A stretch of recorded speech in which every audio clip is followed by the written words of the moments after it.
Welcome into the Common Dad Podcast Season 2. Thank you guys so much for joining us. As always, Andrew is here, as sometimes Ryan is actually here. And we have a very special guest, first time ever Common Dad exclusive. Correct me if I'm wrong, but we're the only people who have ever had you, David, on a podcast? No, I've actually been on another No, podcast. Sorry, you were supposed to say you were. It's exclusive. not been Well, about. that's It's fine. not been about That's dads. fine. So Wow. Okay, perfect. Well, then it is an exclusive. We'll just take it that way. But no, this is a very, very special episode. You are the very first guest, so you will be expected to carry the show I'm honored from start to finish. And yeah, absolutely. No, this is really exciting. So, David, you are a high school teacher and you teach science? Yes, I teach biology, marine biology, aquaculture, and anatomy. What was that second to last one? Aquaculture, basically fish farming. What is that? Aquaculture. Fish farming. Okay, gotcha. All right. Fish farming. I've said this before I've dropped out of college, so I'm going to ask a lot of questions. That's fine. A lot of them. No, so one thing I have always wondered about teachers, and I think it's true, but there's a lot of cool perks and a lot of jobs. Is the number one perk of being a teacher having the whole summer off? I guess seems for like most it would be pretty teachers, most teachers that would be a perk, but I have about 12 aquariums and some animals all throughout campus. So I actually have to go in 3 times a week to take care of animals, which isn't that stressful. Geez. I mean, not having the students and the parents makes it 99% less stressful than it normally is. I just have to drive into work and I get to work myself. So that's not really too stressful. But yes, that is a huge draw. Okay. But Luray doesn't have the summers off. So it doesn't really give us any extra vacation opportunities. She'd have to take off of work. So. Gotcha. See, I always thought it was the teacher's lounge. Isn't the teacher's lounge supposed to be this like ultimate mythical area? We don't place? have a It's teacher's like this lounge. mythical place that We don't I've have a never teacher's seen lounge. before. Well, that solves that mystery. Yeah. Wow. I think the teacher's lounge was taken over Teacher for storage appreciation. at some point. Oh, man. Yeah. Is there an aquarium in the teacher's lounge? No. Or can you just not tell us about No, the if there teacher's is lounge? one, they're Is that holding a out on me sworn because I have no secrecy? idea. It's got one of those secret doors. So where you, wait- like, press the refrigerator. Wait, if Luray doesn't have the summer off, does that mean that all the laundry falls on you? Yeah, sometimes she still does laundry. Cooking, cleaning, taking Taking care of the kids? yes. Cooking, no. She likes the cooking. That's her thing. If I try to cook, like she's at youth camp right now. Okay. Because she's an administrative assistant for the student ministry, and so she actually wanted to prepare the meals ahead of time because she just doesn't trust me to cook. Although I can follow lab procedures, I can't cook. I guess I don't know, but that's just her thing. That's what she likes to do. So That tracks. There you go. Cooking's a science, yeah, isn't it? Yeah, To a point. culinary science, sure. It's Yeah, chemistry. absolutely. There you go. Gastronomy, right? So, the reason David is here because it is back to school time. So we all have the perspective of parents and our memories of being kids of going back to school. Some good, not so good. But I thought it'd be cool to get David, a teacher, on here to kind of get your perspective on things. Because I would imagine they're a little different. And of course, you have kids, correct? So how long have you been teaching first? I have been teaching since 2010. I went to Fort Lauderdale. That's where I met the Hollands. This is when I was over in Fort Lauderdale for grad school. So I graduated with my bachelor's degree in biology, and there's not a whole lot you can do with that. So I was trying to find jobs, and this teaching job just kind of fell in my lap while I was going to grad school, and it was actually at Westminster Academy over there. So at least one of your alma maters, right? Drew, you went there. Did you graduate from there? Yes, I went there. Did you go there, Ryan? Yep. I did. I made it all the way to the end. You made it all the way in? I went to high school in Ohio, Okay. so You I were was already at out. University of You Akron. were already grad. out. Okay. Yeah. Yep. So I went to college for a biology degree, and then I went to grad school for marine biology, and I never finished grad school. So I'm right there with you, Justin. I dropped out of grad school. I did go to grad school for marine biology, finished all my coursework, but never finished my thesis. So, so I actually didn't go to school to be a teacher, which is probably going to give a different Oh, really? perspective because I'm not. Yeah, Yeah, I didn't go to that's school for that interesting. reason, but I've been doing it since 2010. So what, 12 years now? Yeah. Gotcha. Eh, So, wow. did the kids come before you were a teacher?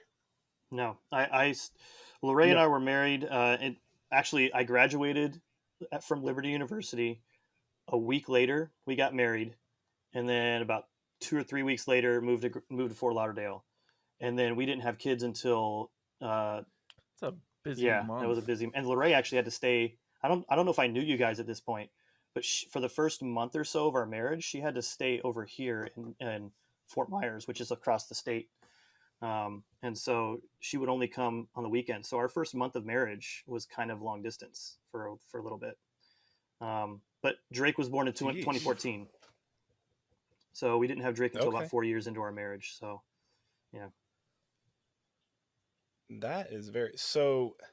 Your perspective on being a teacher, and obviously you have the kids, because I mean, I obviously some teachers don't have kids, do have kids.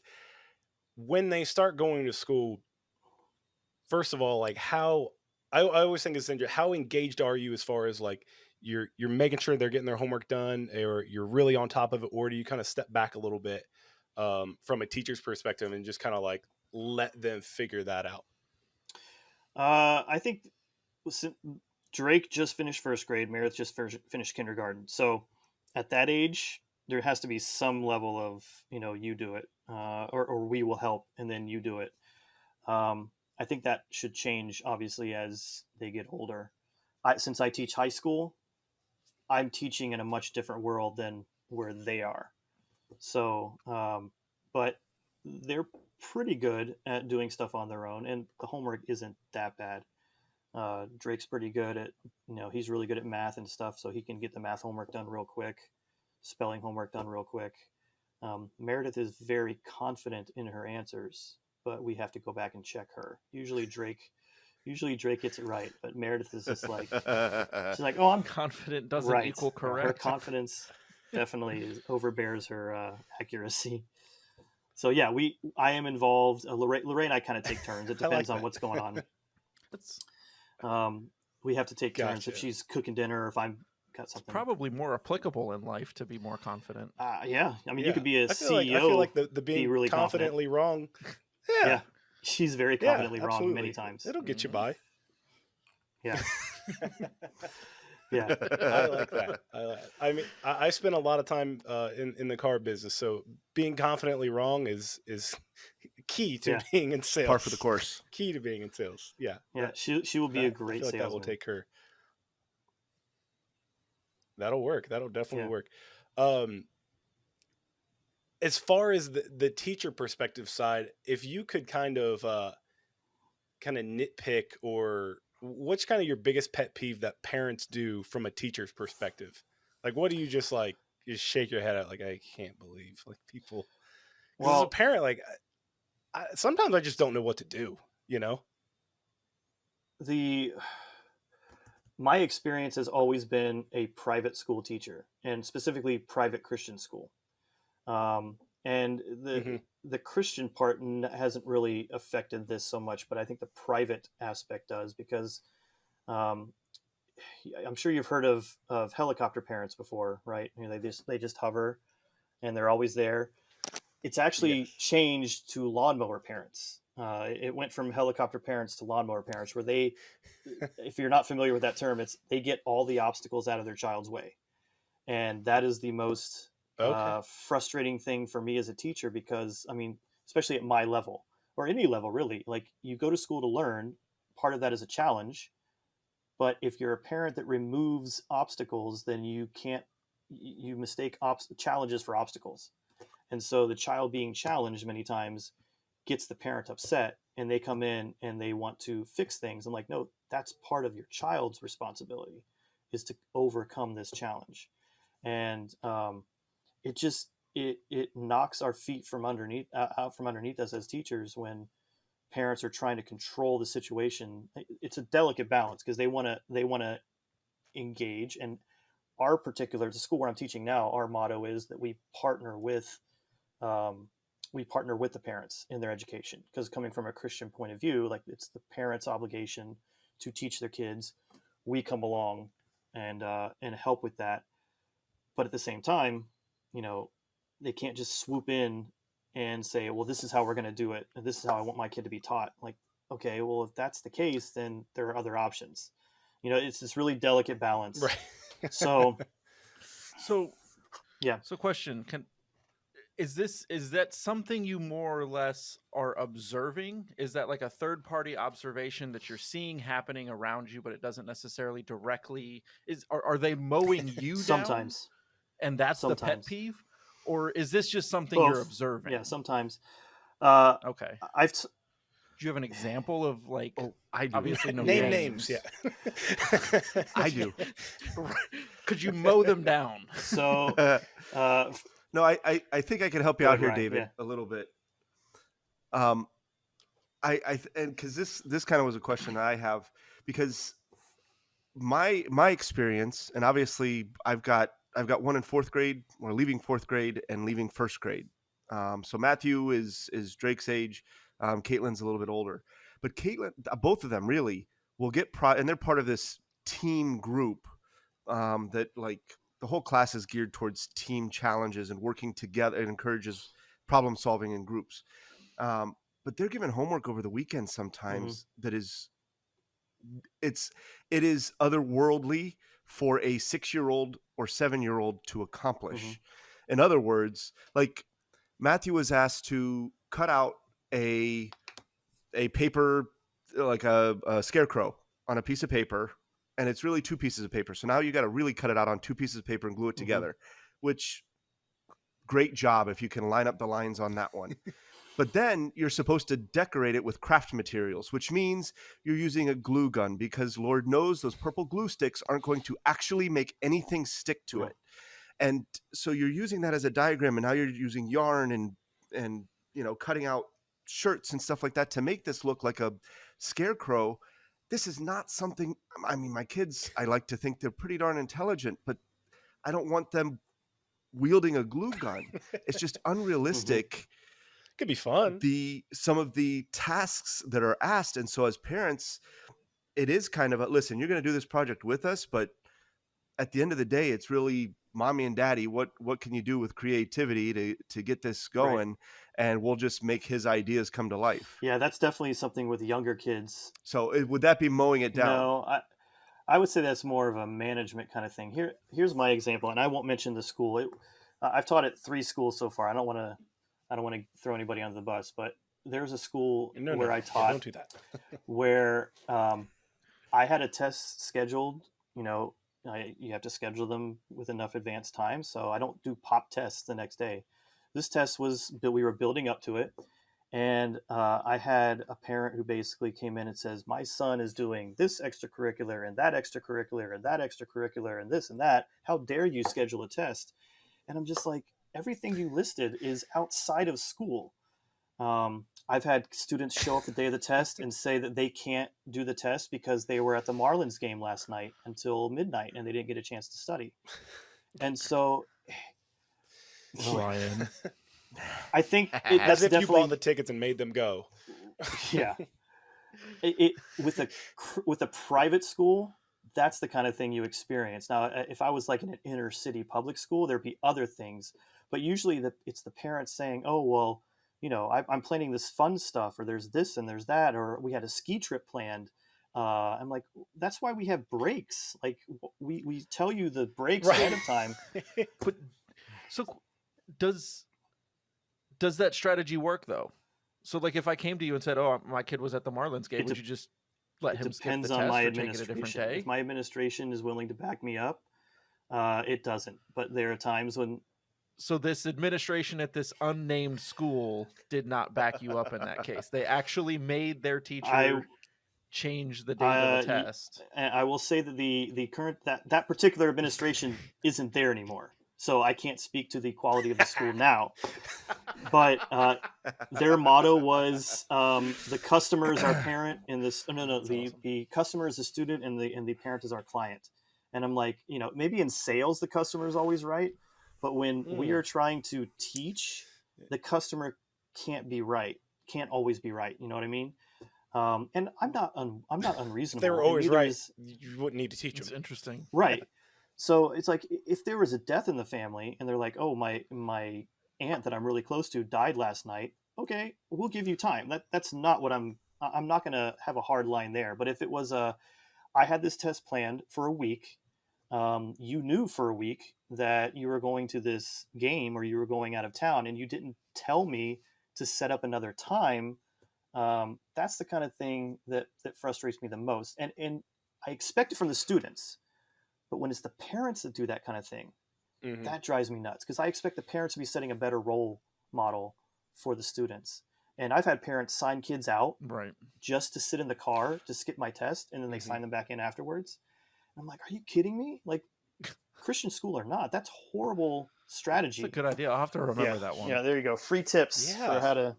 Now, Yeah, there you go. Yeah. That's a little teacher hack right there. But Just sign see- your kid out. No problem. so Wow. this sounds to me like it really emphasizes communication between teachers and parents. And like I've had a few friends in my history that have gone into teaching over the course of the years, and I understand how difficult it can be as a teacher. Everything that you already have on your plate, teachers are underpaid. There's teachers are underappreciated, but at the same time, like I look at and you guys have heard this last season, but the homework that's 45 minutes of iReady in math and 45 minutes of it's a iReady in lot. English and a packet that's 6 pages front and back. It is near impossible to get your kid involved in any extracurriculars and do any sort of extra active activity to burn off energy. They're going to be sitting at a desk in school for 6 hours, and then they're going to be sitting at a desk at home or at a dinner table at home for another 4 hours in the evening in between dinner, and then go to bed. And it's just we have one teacher that thankfully my youngest is going to be moving into this year, but she sends an email every day. And I think that would be a little bit much to ask of a teacher, but I wanted to kind of get your thoughts on the appropriate level of communication. She sent my daughter was in her same class when the pandemic hit in 2020. So she had her for a semester in class, and then in February out of class from home. And it was beautiful as parents because this was a teacher that emailed every day. This is what you're doing at this time in math. This is when we're doing a meeting. And she broke it down, which was great for pandemic, but she had done it prior to pandemic. It just seems like it's a lot to ask of teachers to have to share their lesson plan essentially with parents every single day throughout the week. Yeah, that's definitely tedious. It depends on the program. So we use something called FACTS, FACTS, and we have to upload our lesson plans for the administration. But those lesson plans are not necessarily seen by the parents unless we put it in a separate window. But many of these learning education softwares are not very user friendly. You could tell they're designed more by computer programmers and not by people that actually use them. So that's annoying for our part because we have to That's helpful. do it here and then here and then here. It's like having to do things 5 different times so that the students can see it, the administration can see it, and then the parents can see it. For my particular case, I'm a creature of habit. So once the kid is a couple of weeks in, I'm pretty much the format, the way I teach is pretty much the same. So again, I teach high school, so it's a little bit more responsibility on the students' part than necessarily for the age group that you guys have. But so I teach by PowerPoint, and that PowerPoint is out there for the students to see. I actually, because of the pandemic, we so when the pandemic happened, we switched almost within a week to a completely online virtual school. The year we came back after that, we were semi virtual, where we basically were forced to record every single lecture in case a student had to go out for COVID. Well, I'm still doing that just because it's great, because if I record my lecture every day, then if a student is out for another reason and they come back and like, hey, what I miss? I'm like, you don't even need to ask me. It's up. Like, I usually have my lessons uploaded and out there for them on their access portal within, by 3 or 4 o'clock that day. And so I love doing that because it makes my life 10 times easier for students that are absent. Because once again, there's students absent because of every single reason under the sun, and it's just one of those frustrating things where it's like, I can't do my job unless your child is there. And there'll be days where I have Yeah. 60 to 50% of my students present. I'm like, so do I just not teach? And I hate, what are you I supposed to just do? hate doing that. Yeah. I hate doing that. I don't know. It's just one of my character flaws. It's like, it drives me nuts if I can't teach. Go ahead, Go ahead, Ryan. Drew. Yeah. Sure. Have you noticed from the teacher's perspective, have you noticed the level at which the expectation for a grade level, have you noticed that increase? Because I feel like, Ryan gave the example of just packets and packets of homework. I don't remember having that in first grade.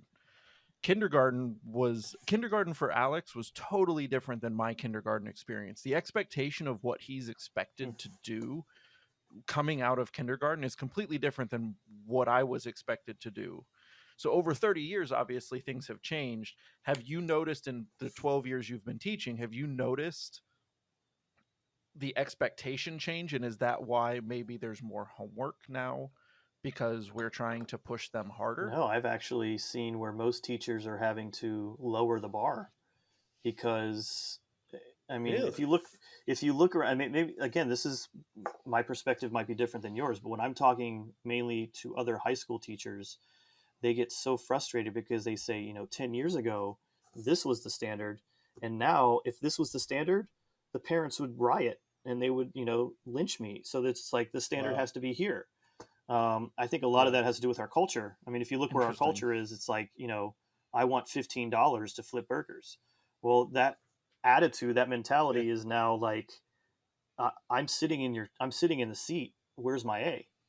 At least that seems to be the perspective or the what I see to a certain extent.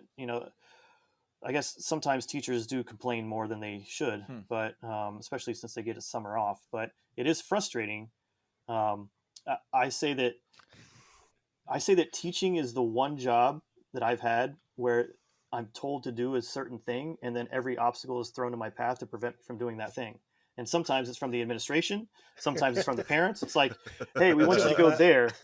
It would be like a coach, somebody who's sprinting, and the coach is like throwing things to trip them up as they're sprinting. He's like, why aren't you doing the sprint faster? So, I mean, because you're in my way. No, not we've that got way. this Not weird, that way. Not we've that got way. this weird, like, the students, the generation that the students are in, it's like, well, I'm sitting here, I am me, and therefore I deserve an A. And then you've got the parents who are, some of them are lawnmowers, some of them are hovering, helicopter parents, and then other ones, they just have this, they just deserve this. That's my baby. My baby deserves this. Yeah. But it runs the whole gambit. Again, being at a Christian private school, I've had parents come in who are like, "Hey, I had to bust my butt to earn every penny I got, and my kid's going to do the same." So they have a very like high work ethic.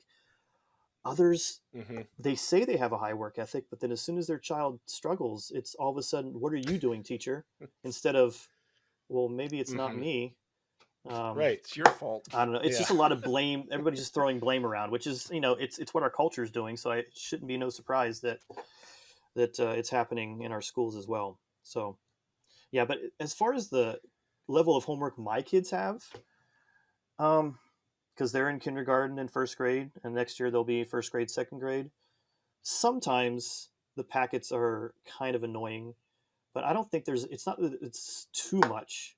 Sometimes the packets just don't make much sense to me, and I actually have to, I try not to email the teachers because my kids go to my school, and so that's what I was gonna ask. Here we yeah, go. I try to let Lorraine do that because then, and I just play dumb. There you go. So when we're in a That's faculty even funnier. meeting and the teachers are just like, hey, blah blah blah, I'm just like, I don't know, Lorraine. It's Lorraine. It's not me. I find when I let my wife lead the way on things like that, like if the cable bill's too high, I'm like, here, honey, you just, and 30 minutes later, we're good. We Yeah. got that. That's taken care of. Yes. You have to be Done. careful though, Yeah, I like because my school is associated with our church, and it's the church that Lorraine and I literally grew up in. I mean, like Lorraine and I, we were 5 generation tough. Floridians. Um, You know these oh, people oh yeah. well. The elementary school principal is my mother-in-law's best friend. So there, we have to Yeesh. tread lightly when it comes to complaining. Um, and I mean, not that either of us complain that much, but we just, I try not to corner fellow teachers and say, "Hey, Yeah. what about this assignment?" If it's a question, I email it to them because, and I try to talk shop when it's appropriate and not talk shop when it's not appropriate. Because I hate that when I'm like I'm in the zone for I'm going to church because that's where we go to church, and a parent grabs me aside and I'm like, I'm in church mode right now. I'm not in teacher mode. I don't want to answer this question right now. Just send me an email and I'll answer you back. So I try really hard not to do that to Drake and Meredith's teachers, but um, Ooh, Yeah. that go ahead. that made me think of a question Go for ahead. you, David. It's a little out of left field, but how much are teacher planning days really used for teacher planning? How much planning day do off. you do on teacher? We ask the hard hitting questions It's a here. day We off. all want to know. As every high schooler, you're like, what are they doing? What are they actually doing? I want to Well, know. Tell us, what are teacher planning days really for? there are some They're in the teacher's lounge, I guarantee the it. magic teachers lounge. So we have so many planning days that are like put in the calendar, and there are days when we are sitting in meetings or we are doing some kind of seminar online, or maybe we'll have a guest speaker come in where we do this or that. Um, Once again, I did not go to school to be a teacher, so me sitting in those meetings, I'm just like my eyes are bleeding. You don't love them? I'm just like I hate them. Um, It's like I pulling hate teeth. meetings so much. I'm like, this could have all been sent in like a 3 paragraph email. I would have been fine. But my frustration with those meetings, Ryan, is that I would much rather that time be spent sending me and the other fellow high school science teachers to a high school science teacher seminar where we can actually learn, like, hey, there's some new technology here. And I get those are expensive. I think there was one time when the National Science Teacher Association was actually held in Orlando, and my department chair at the time said, we are going to this. And it was great because it was actually like stuff that applied to my classroom, as opposed to sometimes the topics of the meetings. I'm just like, this is never going to help me in my classroom. Sometimes it depends on if it's an accreditation year. So if it's an accreditation year where we're getting reaccredited, then it's like everybody is working their tails off because we have to write all these documents that mean nothing to us but mean something to the accreditation agency, and that's annoying as well. That's like getting audited by the IRS. Accreditation years are like that. So Oh, that sounds like fun. Oh, it is not. So feel bad for your teachers on teacher planning day. Sometimes they're not. Sometimes it is. Only sometimes. I will say sometimes it's one of those where it's a scheduled day and it's, hey, you need to work on your accreditation on your own in your room, and if it's like, okay, and we won't ask how it goes. No, Just sometimes the principals is just like, yeah, you guys need to be here until 3:00. Just make sure you're here until 3:00, and then they go and hide themselves in their office and they don't ask questions. So there are it Right, depends. It all depends. But yeah, they don't just let us do anything on these teachers. I almost wish they would, because they drive me nuts. You do still have to show up to class. Oh yeah, you have to be in the teacher school duty building. days. We have to sign in, and you just have to make sure you are seen by your bosses. No remote learning for your accreditation. No. Nope. That's funny. That's a good one. I always remembered wondering that. I'm like, man, what are they doing? Nothing. There you go. Now you know. So I like that. Your pet peeves as a teacher. What are your pet peeves from your parent perspective to teachers? What are some things you look at and you're just like, you just kind of shake your head like, okay, like I guess I got to play the game now because you got your parent hat on. So it's like, but at the same time, you still got to just. I don't know. I had to rack my brain on this one because I don't know. Like, again, I think the hardest thing for me, it's not even hard. It's just mildly annoying. That's the only kind of thing I've experienced so far. Is that my son is a drama queen, and then so he can ham it up, like in terms of like, oh, my pinky, I sprained my pinky, and he'll make it sound like his pinky just got cut off. Like, Oh, so there were times when I would be teaching, and the phone would ring, and I go pick up the phone, and it's his first grade teacher, and she's like, "Hey, yeah, I was trying to get a hold of your wife, and she didn't answer the phone, so I just want to say, Drake's complaining about a sore throat," and I'm just like, okay. Yeah. Just okay. rub some dirt on it and tell him to keep going. Right. Yeah. Tell him to take a drink of water. Man. Biology. It got to the point where 101. the nurse, she would stop calling me or Lorraine, and she would just tell us later. She's like, "Yeah, his teacher sent him to the nurse's office again. I just let him lie down for a few minutes, talk to him, and then send him back." But that's very specific. That's very like teacher Drake specific. Yeah. Yeah. So Well, That is funny though. So spinning it, I like that though. have you ever gotten anything as a teacher about other teachers that you shake your head like this teacher gives teachers a bad name because of this, or this is a rumor that goes around? My wife's a lawyer, and how many lawyer jokes are there, right? And so it's like she could tell you 100 things that, man, lawyers get a bad rap because of XYZ. Are there anything teachers get a bad rap from that are undeserved? In general, like, if you watch any kind of, I hate the way teachers are portrayed in movies, like, especially if it's like so I think the best example, and especially science teachers, maybe that's the reason why, because usually it's the science teacher that's always portrayed as just this complete idiot or jerk. I don't know. It's either one or the other. I hate how teachers are They're portrayed either the in coolest Hollywood. or the worst. Yeah. I've never seen them as the my coolest. first thought went to Walter White. He was awesome. So like there's a movie back in like the 90s called The Faculty, and I think Jon Stewart played the science teacher, where he literally gets like eaten by an alien monster because he's just like, oh, and then in Gremlins it's the science teacher who's just stabbing it with a hypodermic needle. I'm like, which science teacher has a hypodermic needle in his room, like full of like animal something around? Like, I don't have any of that. So what were you teaching? Yeah, and then my favorite was the newer Spider-Man movies with Tom Holland, where the science teacher just goes around just saying witches. It's witches, man. It's witches. I'm like, really? That's so they're always portrayed as either complete idiots or I don't know. It's definitely a weird kind of thing where I'm kind of like ashamed, like, that's me.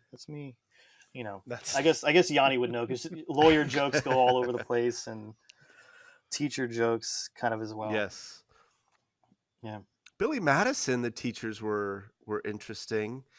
Dead Poets Society. Yeah. What do you think? School of Rock. The only Billy Madison teacher I remember was the hot one. I don't know what Billy Madison. I don't remember any of the other Billy Madison teachers except for the hot one.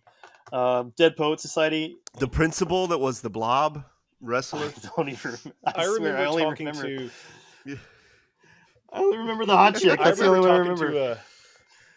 I remember talking to a friend who was a doctor, and we were just regular conversation, and he was telling me how he actually thinks Scrubs, the TV show, is a very accurate depiction of how it is in a hospital doctor show. So I know this is kind of a little off topic. What do you think is like the best depiction of what school is actually like in like a TV show or a movie? Please tell me it's Billy Madison. Please be. Please. Matilda.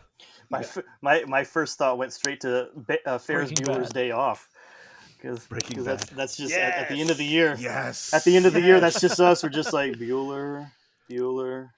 I just want to be out of here. You're drained. Voodoo. I can't think of one off the top of my head. If that's your gut answer, that's the answer. That's the one I'm taking. I like that. Yeah, Ferris Bueller's Day Off. Absolutely. Ferris Bueller's Day Off. There you go. Okay. That's a movie favorite. And see, it's hard for me again because I didn't grow up wanting to be a teacher, and I just kind of fell into it. And then, even if I had gotten my master's degree, I probably would have ended up as a college professor. Even though colleges nowadays you have to have a PhD, but either way, like, I still saw myself educating, but more at the collegiate level. So, and I grew up educating because my mom was a public school teacher her entire career. My dad worked at school, grade schools and colleges and universities pretty much as long as I remember. He did go to law school for a period of time, but apart from that, he was always teaching as well. I grew up doing karate, and I helped teach karate. I was a junior naturalist at a nature center and did snake and alligator demonstrations for the public. So like I spent most of my life just teaching people things and tutoring when I was in college. So teaching was kind of an easy thing for me to fall into. But I still didn't go to school. Yeah. I actually made fun of teachers all the way up until I had to become one. And then I was like, crap, now I gotta actually be a teacher. Dang it.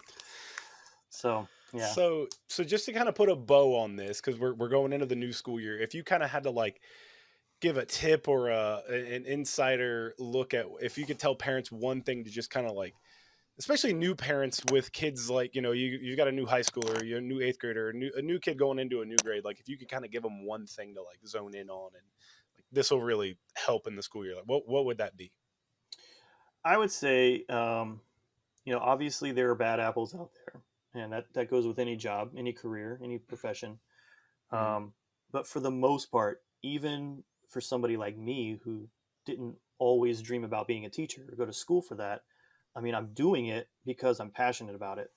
And the person that has your child, they might not do things the way you think they should be done, but barring any kind of extreme crazy person, they do genuinely care about the education of your child. So my biggest advice is just you give them the benefit of the doubt, that they kind of know what they're doing.